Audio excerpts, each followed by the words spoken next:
Hello computer. So Space Marine 2 has come out with its latest update and it's by far the biggest it's had since release. So let's get into it and see what it's all about. Kicking things off is the major update to Operations Mode, which has a trio of new features. The first being a brand new mission called Termination. It takes players back to Kadaku, where they will fight hordes and hordes of Tyranid swarms once again, as well as take on a brand new enemy. I've yet to get round to it, but it's looking good. I have heard overall it's been very well received, even if perhaps the final boss in that fight is a smidge difficult to defeat if you're playing with just two bots. And the second new feature is a brand new difficulty called Lethal. Major highlights have to be that ammo crates have limited refills for each player. Majoris enemies can become enraged and will be more deadly and harder to kill. Armor restores from finishers only if you stay close to your battle brothers, meaning that teamwork is far more of a thing.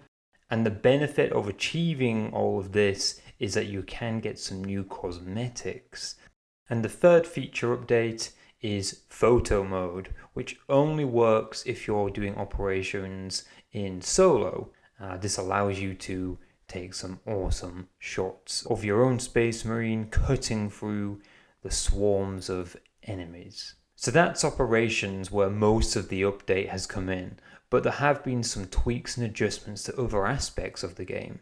And when it comes to PvE, most of them are centered around making operations mode more difficult, as the developers themselves felt that the third patch made it far too easy, particularly the chaos operations. So what's changed? Well, fencing weapons don't have quite as large a parry window as they used to. The melter charge has reduced damage to bosses by a whopping 70%. Additionally, the Auspex scan bonus damage on bosses has also been reduced by just 30%.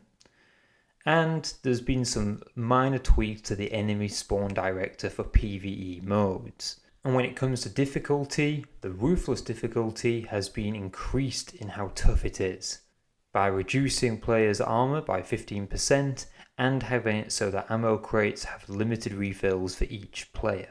There were some general bug fixes here and there and tweaks of enemies, overall just fine tuning the whole game. PvP is where I've been spending a lot of my time recently, and that had some minor tweaks, mostly reducing the damage of the Power Fist and making the Vanguard's class grapnel launcher just a little bit faster.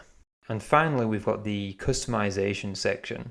They added a few extra colours for Chaos, such as Sotek green, Night Lord's blue, Death Guard green and Khorne red, as well as a few decal colours in general, and fixed some issues that people were having from a display perspective. Oh, and let's not forget new Chaos decals for the right shoulder pad. So important. And that's everything. It's a big update, an enjoyable one for certain. I can't wait to get round to the 7th operations mission.